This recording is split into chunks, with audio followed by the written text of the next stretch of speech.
We have been making music for a very long time. Evidences of the music of man have been found going back more than 30,000 years. This series of programs is not meant to be a complete history of music, for such a claim would be presumptuous. It is rather my purpose to touch upon those aspects of music and the work of some of its most important figures, which may help to reveal why, to me, man's very identity is music.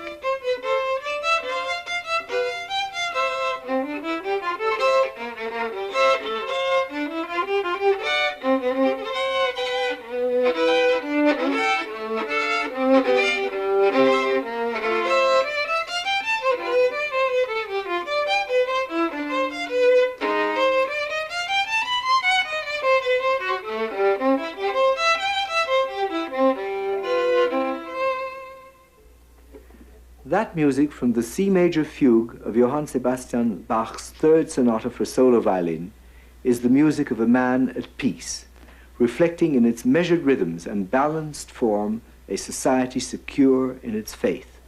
Such music contains more than feeling. I believe it tells us of the close connection between music and our very process of thought. In fact, I believe that music helped teach man how to think by comparison, analogy, and the refinement of memory. But the path to reach the exalted level attained by Bach has been a long one, and we are still struggling to keep to it.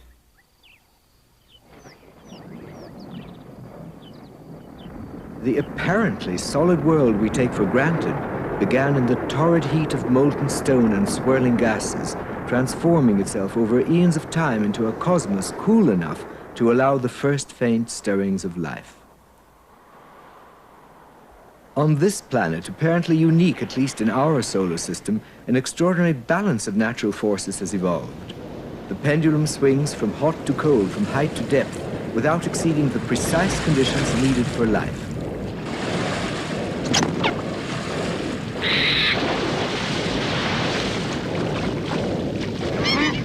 Yet that boiling unrest persists deep inside the earth, sending us earthquakes and tidal waves to remind us of our powerlessness before nature from the moment of our birth.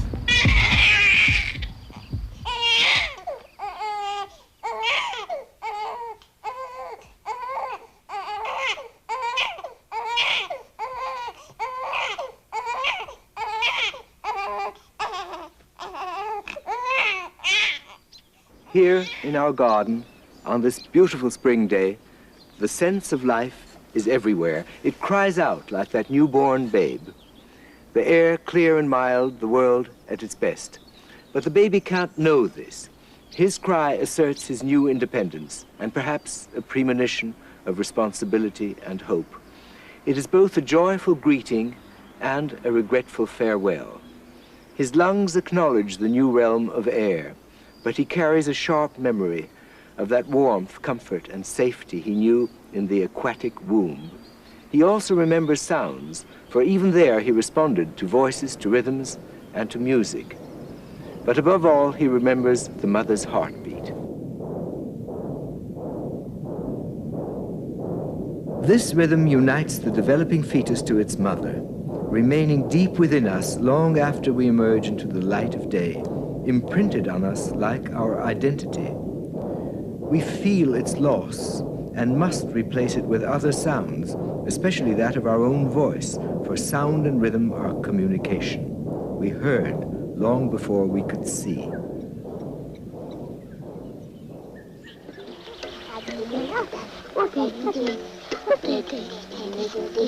We children play animal games. This music, so vital in the long and complex tradition of Africa, is living evidence of man's perpetual need for music.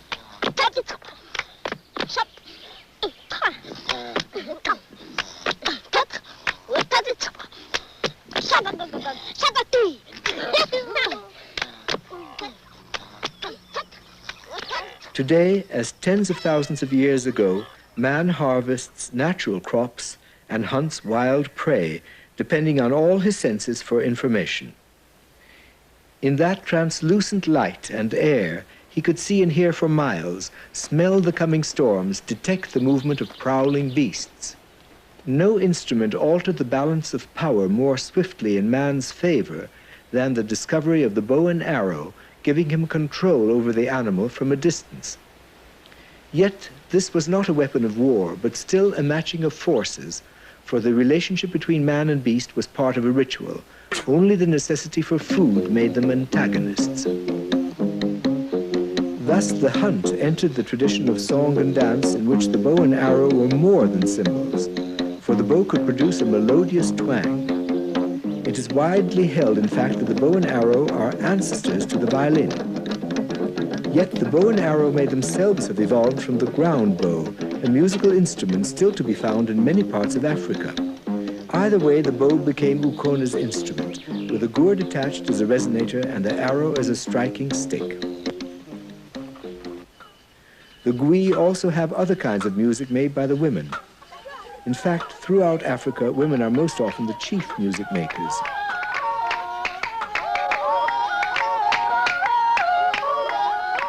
In this game, the women toss a melon, one of the main crops in the Kalahari, making the music as well, while the men try to interfere.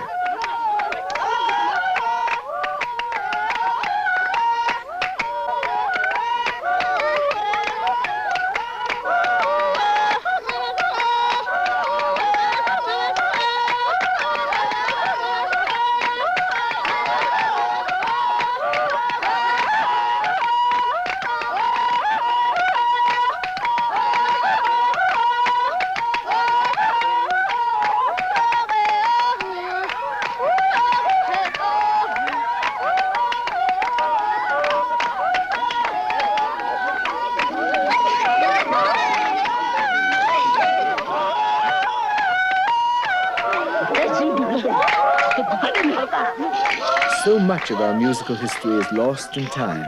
We cannot say how long ago the bow became a musical instrument. Yet tantalizing fragments do turn up. For instance, these mastodon hip and shoulder bones, found only a few years ago frozen deep in the Siberian ice. Keeping company with them were two small bone flutes and a bone carved as a beater.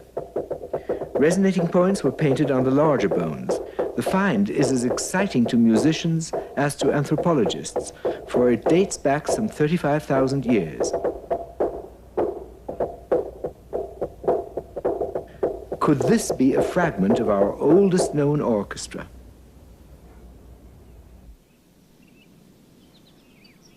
Bones and stone may last, but musical instruments depending on vibration have mostly been made of organic materials, for instance, wood. In Sweden, there are a few who still know the secret of making a flute from the green, unbroken bark stripped from a willow branch. Wood, reed, animal gut and skin, even horn and shell all perish. Man himself returns to dust. It was the French philosopher Pascal who said, "Man is but a reed, yet a thinking reed."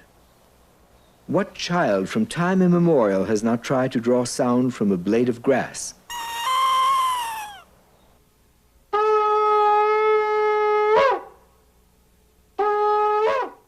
Blowing into the narrow end of an animal horn is surely as ancient.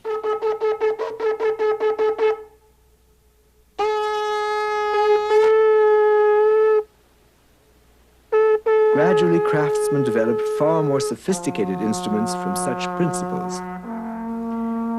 The familiar Swiss alphorn was an early form of telephone, and its like is found from Tibet to New Guinea, the Amazon and Japan, communicating from hill to hill, valley to valley.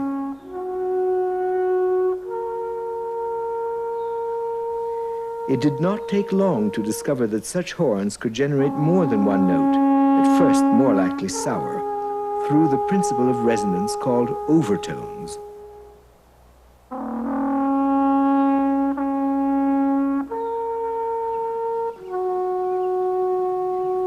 The same principle operates the willow flute, that of a trapped, vibrating column of air.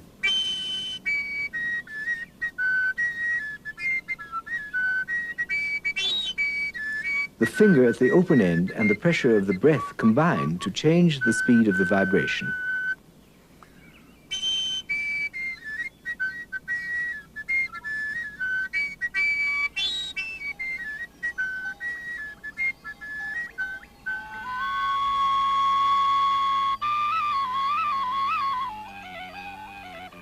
Holes can be added which serve to lengthen or shorten the column of air itself. In the northern province of Maramureş in Romania, the imaginative shepherd likes to add the growl of his own voice.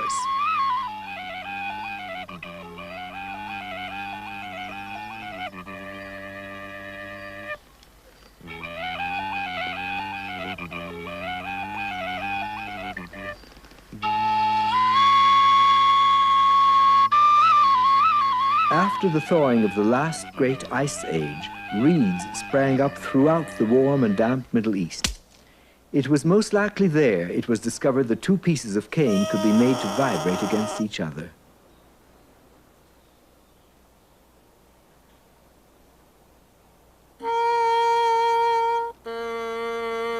In the Near and Far East, the fashioning of metal soon reached a high level, adding to music a new dimension of sound and tone. The long horn with its overtones multiplied in great variety. In fact, human ingenuity in the creation of instruments seems almost inexhaustible, yet I hesitate to call them inventions. Man cannot invent. He can only observe and discover, analyze, repeat, and rearrange. We fit together the signs and clues from the world around us, and out of these we make something new. But with music, these signs and clues, together with our voice, come from within us. It is these we must observe with an inner eye. All other arts and crafts manipulate external objects, but music must have preceded them all, for we make it out of ourselves. This is a motor car horn, cardboard, and piece of plastic tape. This ingenious instrument was put together by this Jamaican musician from such diverse elements as cardboard, part of a car horn, and a reed mouthpiece. Out of this unlikely combination comes music, delightfully sweet and clear, and entirely his own. Sound like a thief, you know?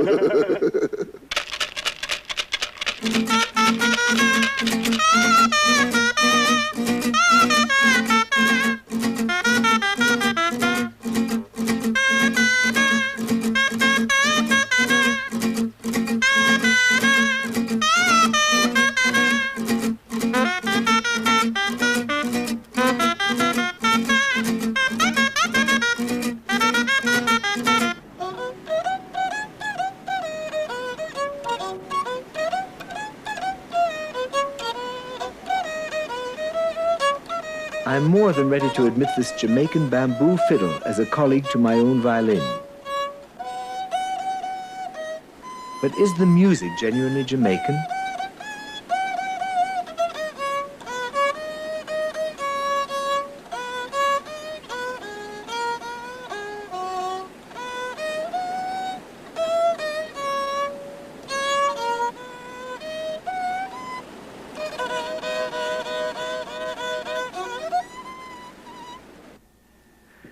All life, including all matter, whether animate or inanimate, involves vibration of all kinds and speeds.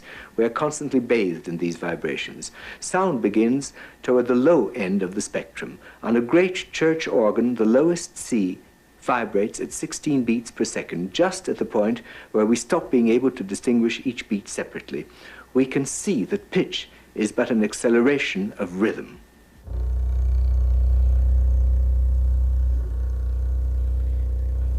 In the orchestra, the lowest note made is the C on the modern double bass, vibrating at 32 beats per second.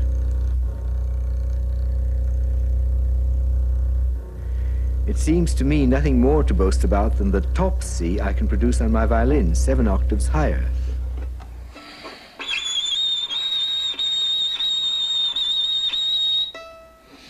This rather ugly sound vibrates at about 4,000 cycles per second. Our hearing can distinguish 2 octaves above that, that is at around 16,000 cycles. Light occurs towards the middle of the spectrum of vibrations. Higher up, waves are so fast that they pass through matter as if it simply weren't there. But I do believe we must feel and respond to them unconsciously. We respond to slower cycles too. below the level of audible sound. Our brains pulse in waves now called alpha, beta, delta rhythms. They range from 1 or 2 beats to over 20 per second.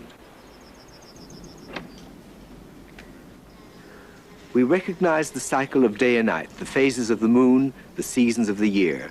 Our bodies react to these with their own corresponding cycles of sleep and various emotional states. We are even affected by the sunspot cycle every 11 years.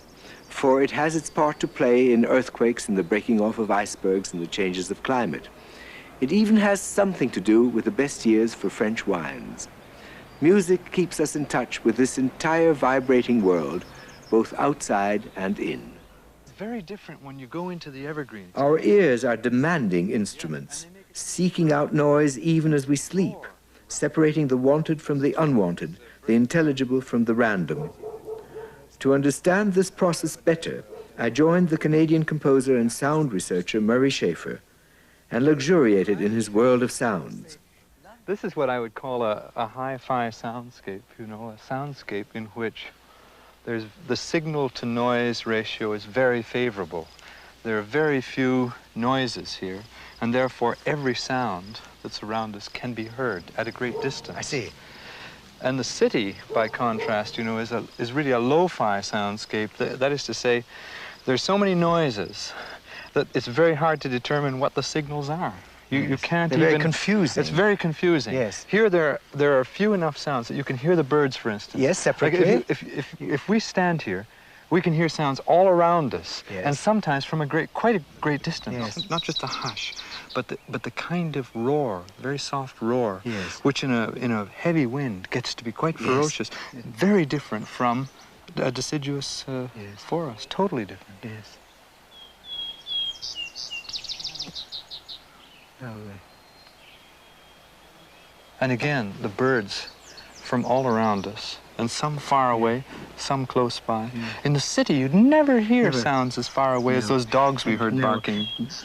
What has always bothered me, traveling, is the sense of remoteness from what my eye sees and would love, and my whole being would love to partake of. Yes. One sees mountains, one sees streams, Yes. but until one has really felt it, sensed it, and tasted it, Yes.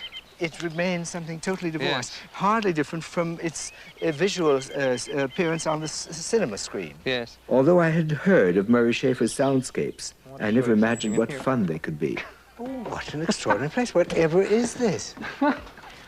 This is... Oh, this is heavenly. And it's open to the sky. This is what I wanted to show you. Now, knowing you, I'm sure these make sounds. Yes. I can't wait to hear them, because of all places I've ever been to, together with you, it's a listening world. Listen. Let's start some of it.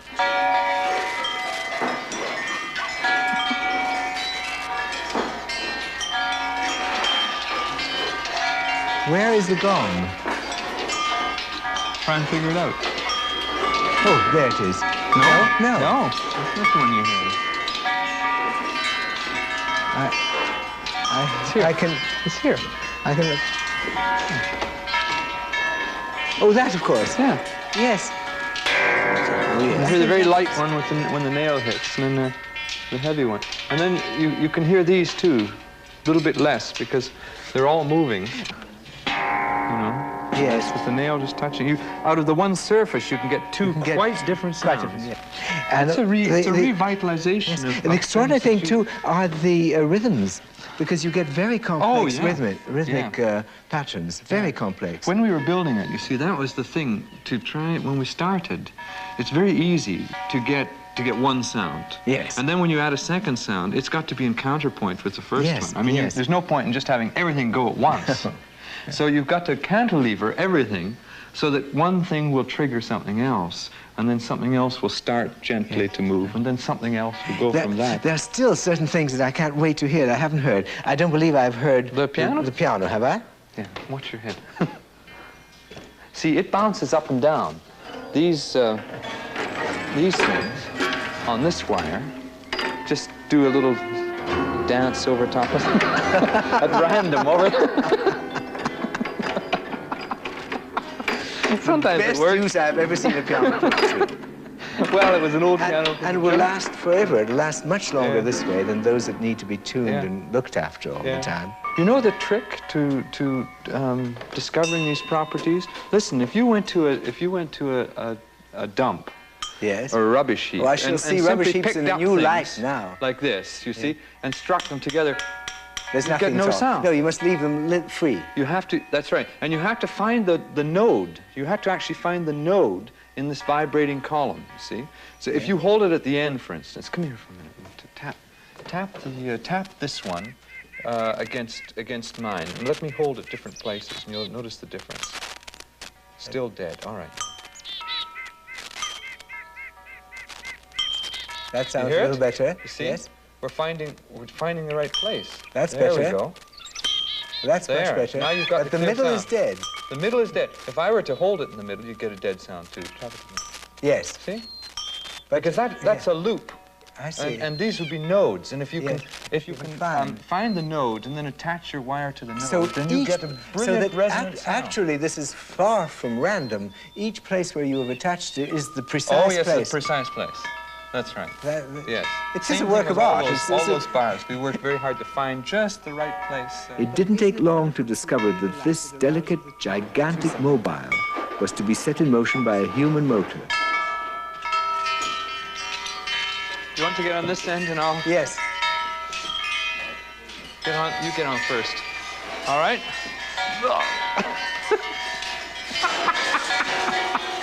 Now, that's a push of it. That's it.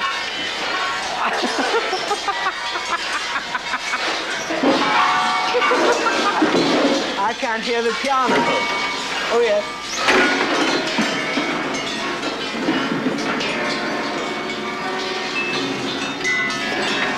But it is... The after effects are beautiful. Listen Yes, to the way it calms yes, down. of course. That is, in a way, the most beautiful part, because you hear the individual sounds stopping. Yeah. Let's listen and see what the last one is that we hear.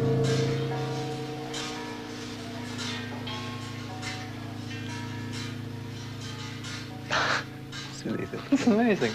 Wonderful. It's a lesson in listening. It's something that every child should have recourse to. Yeah. It's the best training in the world. Isn't it? It's the only Actually, training. what they should do is build one.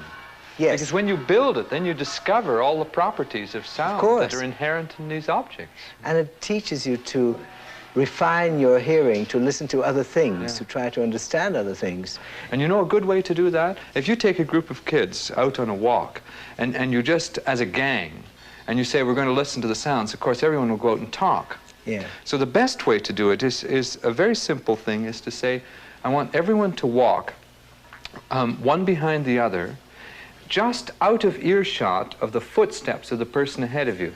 Yes. And kids love to do that, you know, listening for the footsteps of the person ahead of them. Yeah. And that puts them in a private cocoon. It's sort of a acoustic cocoon of their own. red Indian walk, isn't it? It's a red Indian walk. I think it would be a good thing for children to just to experiment building something like this. Yes. Because you learn about the acoustic properties that are inherent in any object, and you turn it into a sound object by finding out what makes it Well, sound. the Africans have that approach to any object. I've often noticed that they won't judge by the visual aspect of an object. They'll go to an object and knock it. And knock it. It's beautiful. And they don't judge of an object until they hear it. Yeah. Tell me, when did you put this up? Just the other day. Just the other Yeah, day? in preparation for you. Well, you couldn't have prepared Well, we were going to anything. do an interview, weren't we? So we decided we'd make a little teeter-totter and... Let's start it again. Okay.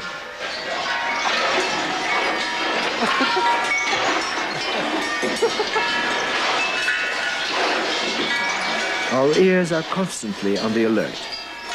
This adventure with Murray Schafer made me sharply aware that while we may have eyelids, we have no ear lids. The deaf alone know a world of total silence and isolation.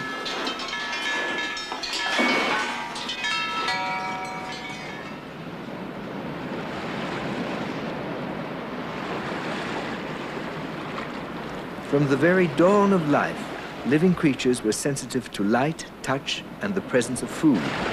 But for a long time, they did not hear. They detected pressure, currents, and direction in water, helped by an organ controlling the sense of balance. fish developed the midline, a sensitive line down both sides of the body, responding to movement in the water with ever greater subtlety. Response to light had by now developed into the eye.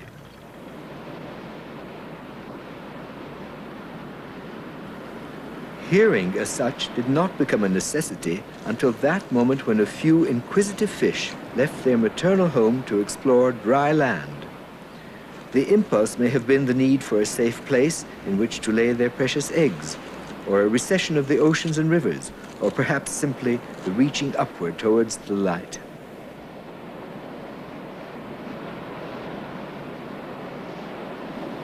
Whatever prompted it, the move was of cosmic importance.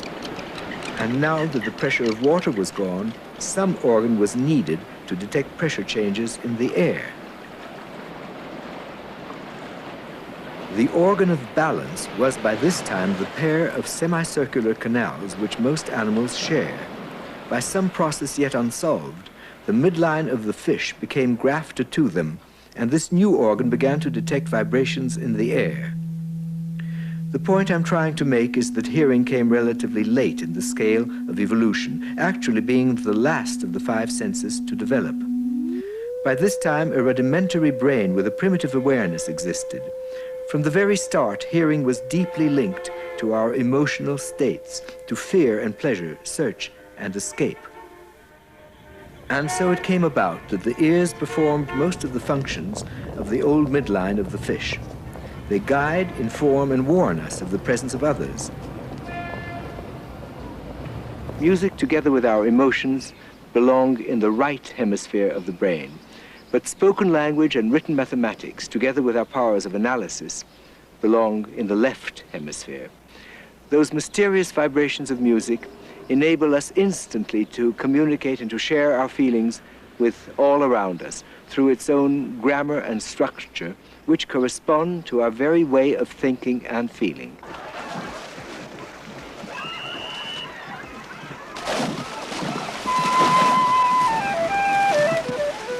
Sound travels through every medium except the emptiness of outer space. Invisible yet all but palpable, sound belongs to each animal like a fingerprint, allowing like and unlike to recognize one another.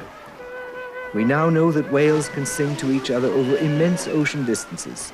Here at the Victoria Aquarium, Paul Horn demonstrates that whales can also respond to music, offering their reply as though they belonged to the same tribe of mammals.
The Eskimo's dancing and singing of the tale of his great fishing catch is as vivid as any image. He boasts, like any fisherman does, of the size of the fish and the difficulty of the struggle.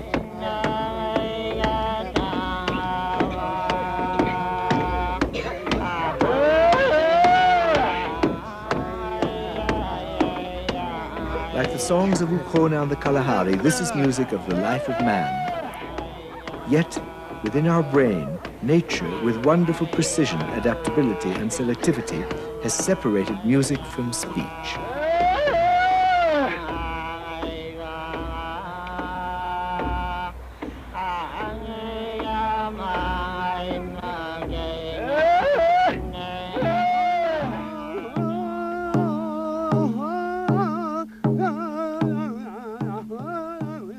year, the Plains Indians of North America celebrate the worship of the sun, covering wooden teepee structures with brightly dyed banners of cloth and feathers. These move in the wind, catch and reflect the light, blending with the sound of the chant in homage to the life-giving warmth and power of sunlight.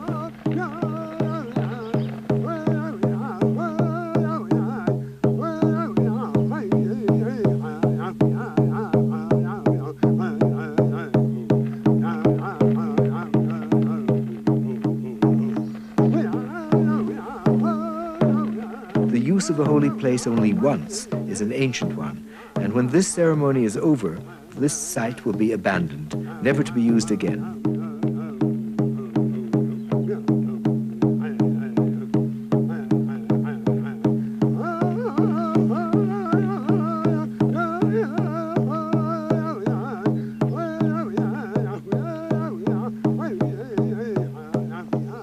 Year by year, it returns to its natural state. Are these temporary temples nearer to God than our immovable shrines?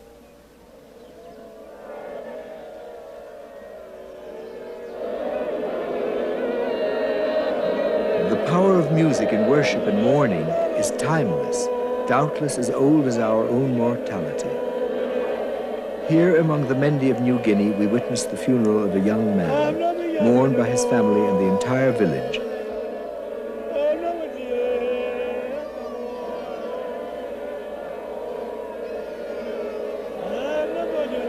In the voice, music and speech become one, the chant rising and falling with the word.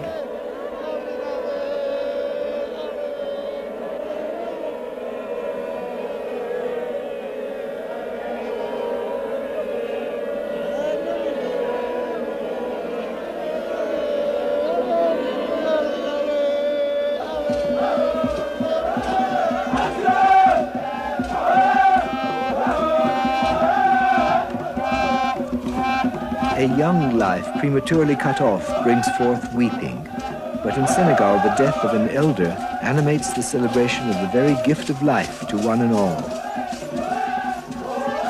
Past adventures are mimed, danced, relived, and the whole community gives voice to a gaiety that lessens the loss through the binding, healing power of music.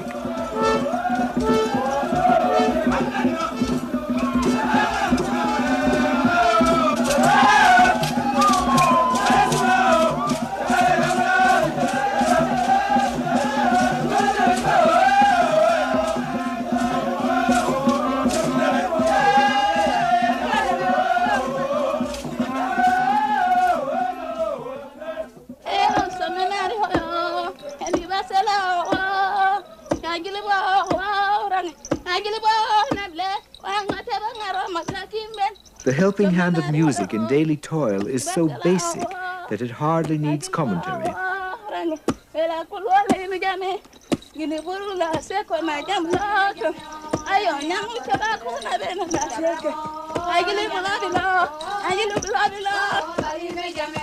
Rhythm coordinates the movements as singing alleviates weariness and melody the monotony.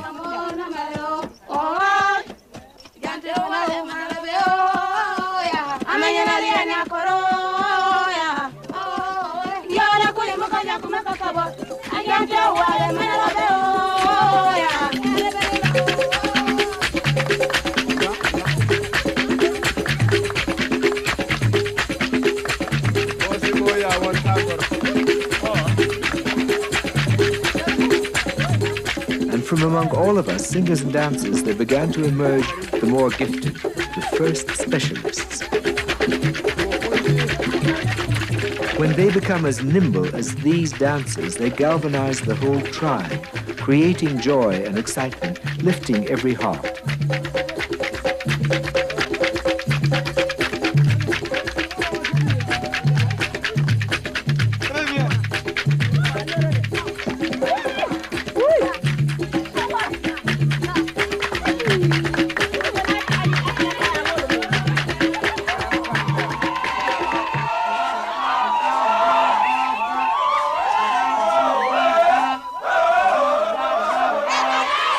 anthropological evidence, it appears that chanting is at least 500,000 years old, while speech is a mere 80,000.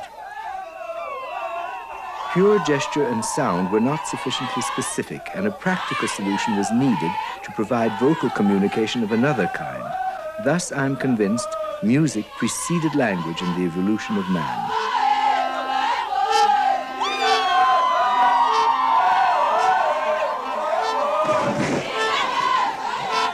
Music and speech are not the same.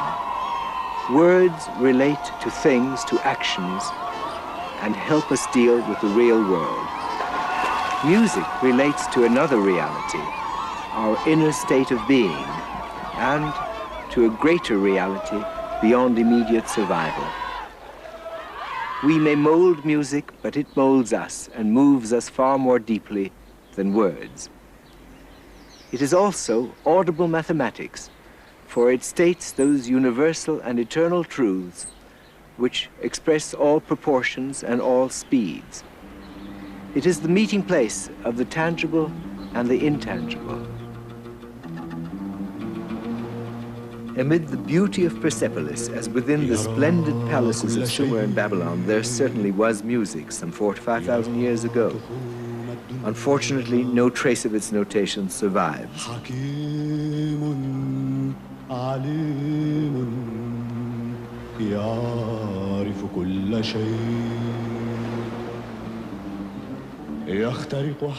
Recently, the Syrian musician Abed Azrieh recreated from the oldest descriptions and the most ancient living musical traditions of the Middle East a setting for the epic legend of King Gilgamesh, regarded as a half-god, and his pagan friend Enkidu.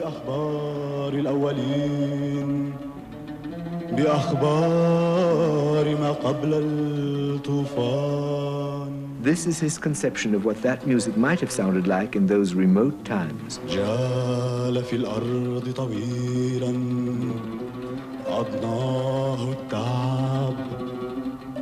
وعلى ألواح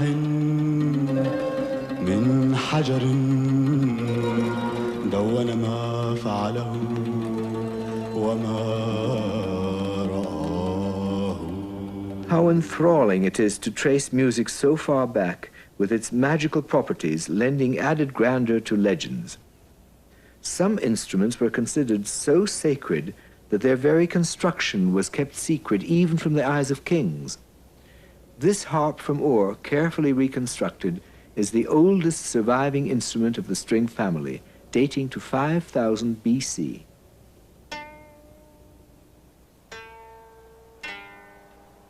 Over 5,000 years ago in China, Japan, and other parts of the Far East, music had become a fully developed and refined art.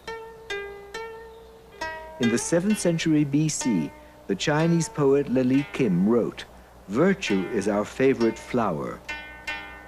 Music is the perfume of that flower."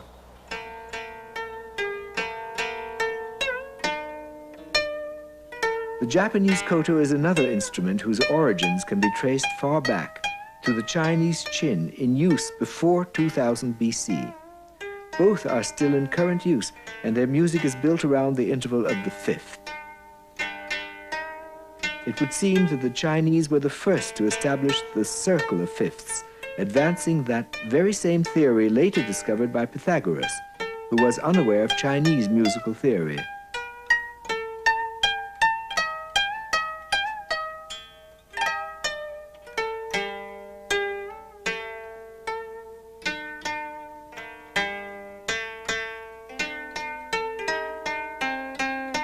The interval of the fifth is no doubt the most important one in most of the music of the world. It was considered magical, for it reflected the number 3. It is the first new sound in the row of overtones. And by building new sounds upon others, you establish a row of fifths, which is still the way all string instruments are tuned. I will give you an example. As tuned on the violin, G, D, A, E. And if I had a fifth string, it would be tuned B. Now, when these 5 notes are put within the compass of 1 octave, These are the notes that you will hear, which is none other than the basic pentatonic scale the Chinese adopted many, many thousands of years ago.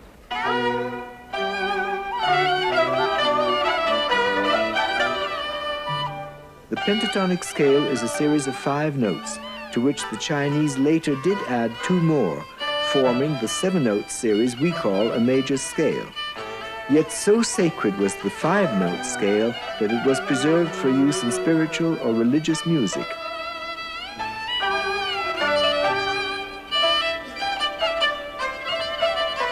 It is a curious thought that this scale was considered sacred because it is so pure, so clean, having no inbuilt contradictions, and therefore no need of any resolutions.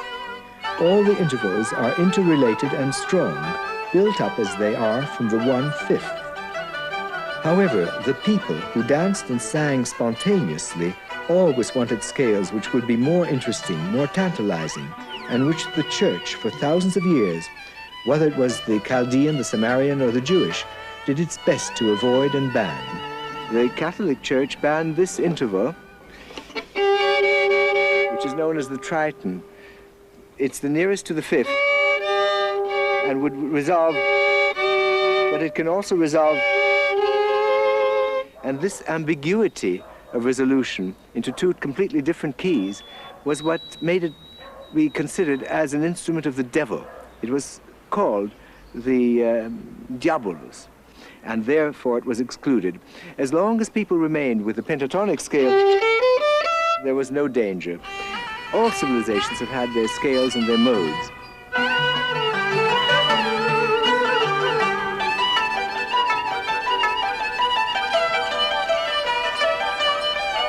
For the Chinese, music and ethics were a unity. Confucius wrote, "When music leads the people's minds toward the right ideals and aspirations, we may see the emergence of a great nation."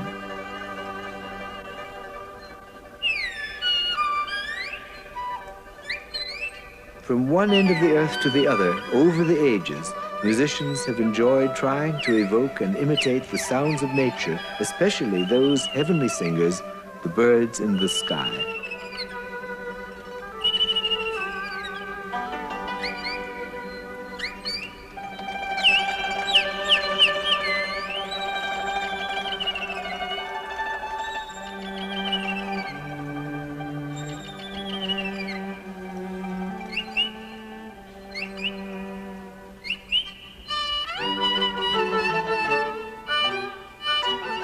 But our music is more than the sounds of nature. It is a living structure. I've often thought that the very simplest musical form resembles a leaf folded upon itself, 2 halves like our body, a simple repetition.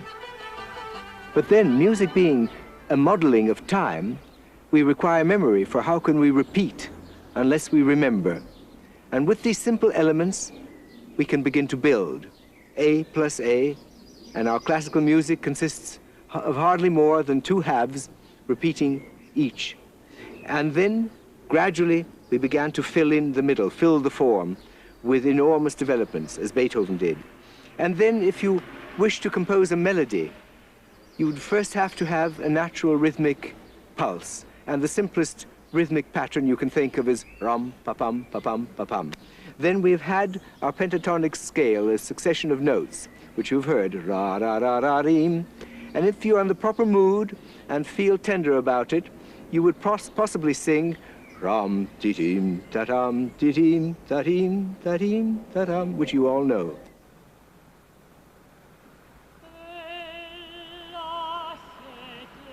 Surely no ancient civilization held music to be more important to its moral and aesthetic life than did that of classical Greece. Of all the glorious sights, none evokes that time more powerfully than the place to which thousands of pilgrims came every year, the temple of Apollo raised high up on Mount Parnassus at Delphi.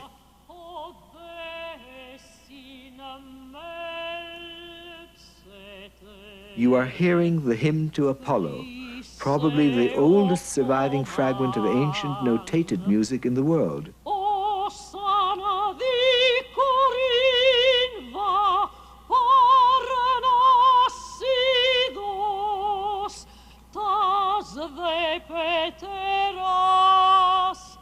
This music was of such significance that it was inscribed in letter notation on this stone from Delphi some 2,500 years ago.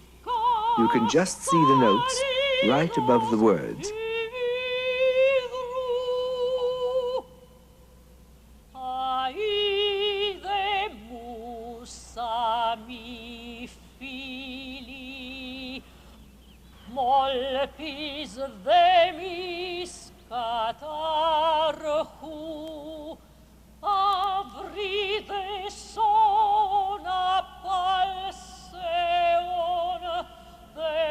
The ancient Greeks knew man in his wholeness, for they understood and embodied and gave due respect to the duality of his nature, the one side striving towards clarity, moderation, and temperance, the other driven towards the fantastic and the orgiastic.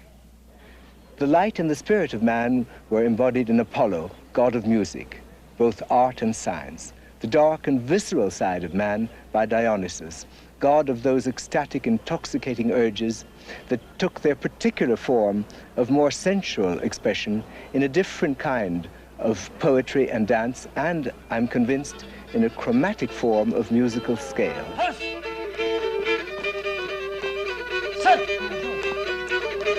Dancing was of great importance in ancient Greece and remains so to this day.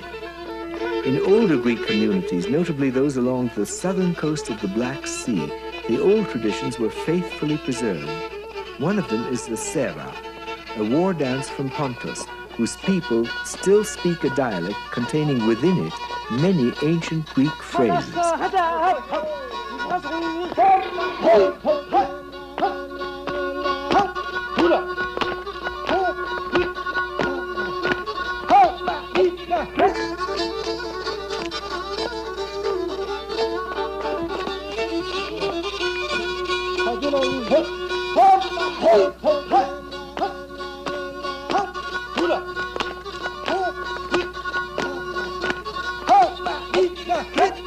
It seems to me that it is the pagan in each one of us which is the basically creative element, that the exuberance, profusion, and power of artistic expression is born of the one fertility.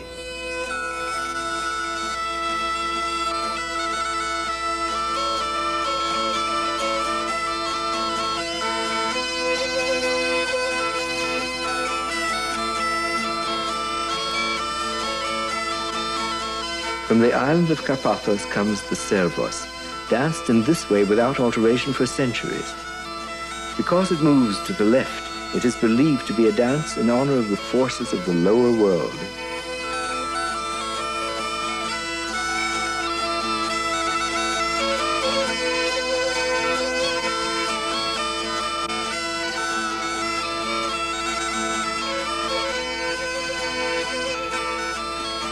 Because popular dancing was continually practiced and handed down by example, habit, and communal custom, certain dances have survived as a living art, whereas, strangely enough, its sister arts in the form of written music and written words have not. The prescribed notation of the day, a form of syllabic solfège, could not possibly convey the exact pitch, nor can any notation ever devised convey the full expression and texture of living sound. Therefore, what with the interruption of oral traditions and the silent songs and stanzas recorded on stone and papyrus, we should be particularly grateful to find an art form perpetuated by the living experience of the people as it was practiced in classical and pre-classical Greece.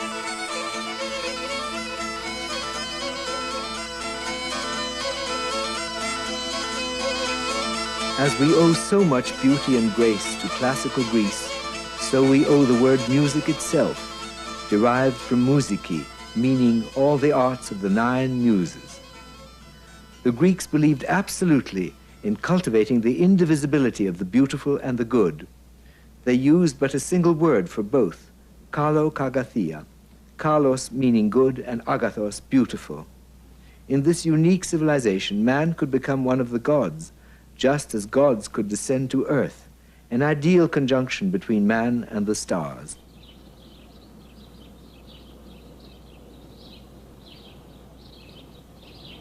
It was in this very theater in the year 606 BC that the first musical contests were held. The instruments were the lyre and the aulos, a reed instrument of Oriental origin. Just up the hill is the stadium where the Pan-Hellenic Games took place. Music and gymnastics were considered the basic elements of education. A perfect condition of the body was considered as important as the training of the mind, goals toward which every citizen should strive. Gymnastics and games of prowess have been handed down to us from those times as reproduced in the Olympics. Plato held that music should precede and dominate gymnastics, for he believed that the soul should form the body and not the body the soul. The perfection of citizen and state demanded a supervised and imposed musical education. They wished to produce a people distinguished and disciplined and of sound body and mind.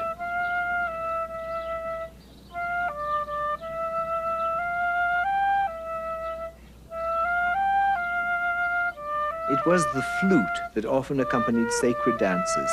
However, not the flute alone. Legend has it that the infant Hermes killed a turtle and strung across its shell gut strings made from the entrails of an ox stolen from his brother Apollo, thus making the first musical instrument. And then, to appease his brother's anger, he craftily offered him this primitive lyre to play upon. Since then, the god Apollo, his music, his lyre, became the very faith, the drama, the literature, even the architecture of citizen and state. It was here, in this magnificent place, the most sacred in the Greek world, at the very apogee of this noble pagan civilization, that votive dances, perhaps similar to these, expressed the worship of Apollo.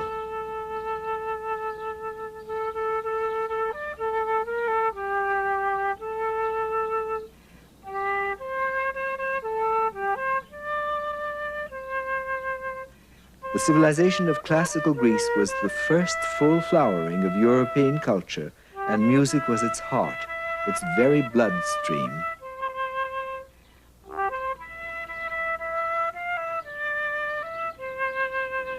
We will still need music when we have spread to the planets and beyond, for music will always remain the one universal language. The truths it reveals are immutable and are valid for all life wherever it may be, whether intellectual, spiritual, physical, emotional, or whether mathematical, intuitive, subjective, or passionate, in all their myriad variations.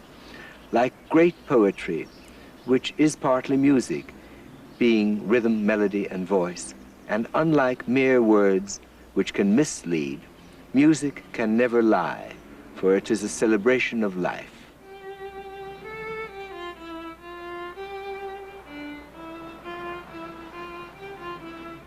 Tolerance and compassion should be the byproducts of all art.